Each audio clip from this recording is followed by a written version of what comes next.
Cracovie ne se résume cependant pas à sa grande place.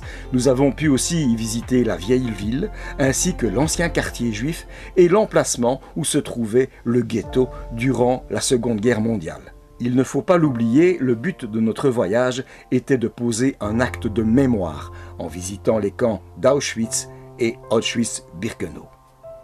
On a déjà parlé en long et en large des horreurs qui y ont été commises, mais tous les mots sont bien trop faibles pour traduire ce qu'on y a vu, ce qu'on y a ressenti.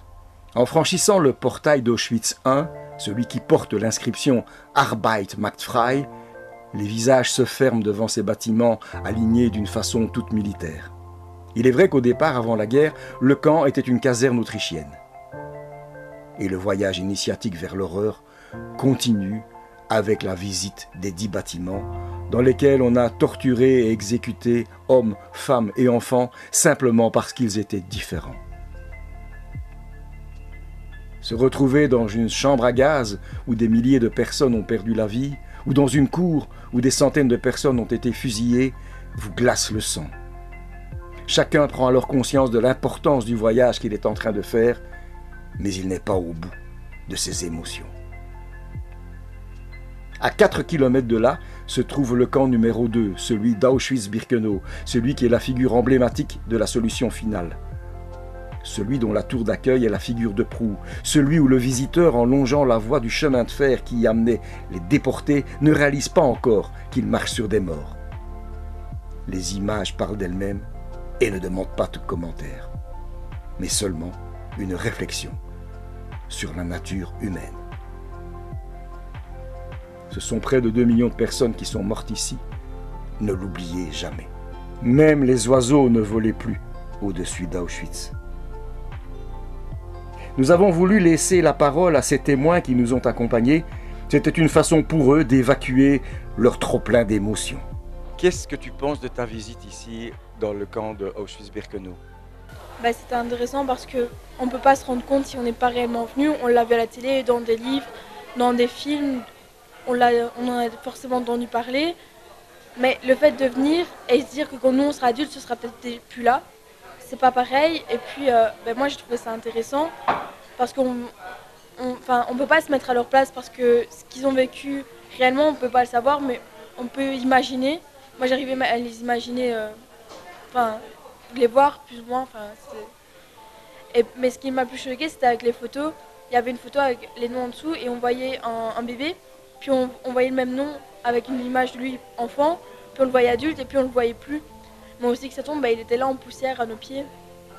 Que j'ai reconnu chez les discours de la guide et même le témoignage qu'on a eu dans le car à l'aller de Paul Sobol, des éléments que je connaissais, que j'avais entendu dire, mais le fait de le réentendre sur le site et par des gens qui l'ont vécu, on se dit tiens, on ne m'a pas raconté n'importe quoi quand j'étais petite. Donc c'est vrai que c'est bien de faire le chemin jusqu'ici parce que jusqu'à présent j'ai vu des films qui corroboraient un peu les histoires qu'on entendait en famille, mais de venir sur place et de se rendre compte que oui réellement, donc ces parents et ces grands-parents qui se sont intéressés aux témoignages qui surgissaient après la guerre et nous ont dit tiens il y a des gens qui ont écrit ça et ça s'est passé comme ça, oui vraiment c'était ça et on n'a pas exagéré et oui je trouve que ça concrétise quand même les choses. Quel est votre ressenti par rapport à la visite de ces 2 camps d'Auschwitz et Auschwitz-Birkenau? La barbarie. Je ne m'attendais pas à avoir autant de barbarie, de terreur. En fait, il faut le voir pour le croire aussi. C'est assez dur. Oui, un peu pareil, hein. On a du mal à s'imaginer que ça a pu exister, quoi. Et là, on a pu se rendre compte par le visu que ça a bien été réel et que dans les circonstances où ça s'est passé, et comment on s'est senti un peu imprégné du lieu. Il y a des négationnistes encore qui disent que ceci, si ce n'est pas un point de détail de l'histoire, ça n'a pas existé. Qu'est-ce que vous leur diriez maintenant que vous avez vu ça? Il faut qu'ils viennent. Hein. Voilà, qu'ils viennent le voir. Qu'ils viennent le voir. Qu'est-ce que vous pensez de voyage? Est-ce que vous êtes satisfait? Oui, absolument.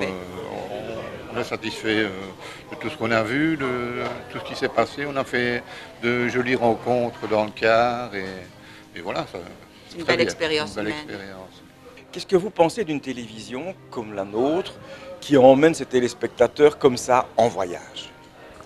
Tout d'abord, je trouve que c'est une excellente idée, c'est un bon choix. J'étais contente d'ailleurs d'avoir été au hall des foires et découvrir qu'il y avait cette possibilité de voyage low cost pour faire une rencontre telle que, notamment, aller visiter Auschwitz. C'est quelque chose qui me tenait à cœur, qui me faisait peur au préalable. Mais je suis contente de pouvoir le faire via la télévision Wallonie, justement. Pareil, moi je trouve que c'est une très bonne idée. Comme ça permet de pouvoir faire par la suite un reportage justement là maintenant et de regrouper pas mal de personnes. Et voilà, je trouve que c'est une bonne idée. Vous nous avez connu comment finalement? Voilà, c'est ce que je voudrais savoir. Ben, en fait, moi j'ai vu votre annonce sur une page internet, page Facebook. Et voilà, vu que je ne connaissais pas du tout la chaîne TV Wallonie. J'ai vu votre annonce et comme ça ben, je l'ai contacté. On a pris ton disposition pour pouvoir venir ensemble. Et, voilà quoi. Vous ne connaissiez donc pas avant? Absolument pas. Absolument pas. Est-ce que vous comptez que c'est une bonne rencontre? Tout à Pour fait. ma part, oui. C'est même à refaire, je dirais. Cracovie, c'était une belle découverte pour vous? Ah oui. Oui, oui, c'est une très jolie ville qui ne ressemble pas du tout à ce qu'on a chez nous, évidemment, parce qu'on est quand même à l'est. Et oui, on a bien aimé, on a goûté des spécialités du coin. Et oui, on est satisfait. C'est une très belle ville, une très belle place. On a été voir le marché avec des choses typiques, même de la nourriture typique, et je trouvais ça vraiment magnifique. Les calèches sont magnifiques aussi. La nuit, c'est vraiment paisible, la place est très belle, très grande. L'église aussi est vraiment très belle, agréable à visiter. Parce qu'on n'est pas resté sur la place, on a été un peu dans les environs. C'est vraiment très joli. Franchement, c'est une ville à visiter. Est-ce que vous êtes content de notre organisation? C'est notre première. Je vous avoue, je suis très contente, et en même temps, c'est vrai qu'on part pour un voyage de devoir de mémoire. Le fait d'avoir eu ces 2 jours de tourisme et puis terminer par la visite des camps, je trouvais ça très bien. Parce que le compteur aurait peut-être été différent, mais là, je reste satisfaite. Moi, je trouve que ça a été très bien organisé. Et comme je le disais précédemment, la TV, TV Wallonie en l'occurrence, a très bien mené ça. C'est une très bonne idée d'avoir organisé ce voyage-là. Je conseille que ça à refaire, franchement. C'était bien fait, c'était bien mené. Ah bien, comptez sur nous pour que nous tenions compte de votre avis et merci à toutes les deux. Ce voyage initiatique, nous allons le refaire. Mais nous en ferons encore d'autres, dans d'autres endroits. Nous allons continuer nos devoirs de mémoire avant que les temps ne les fassent. Merci d'en parler autour de vous.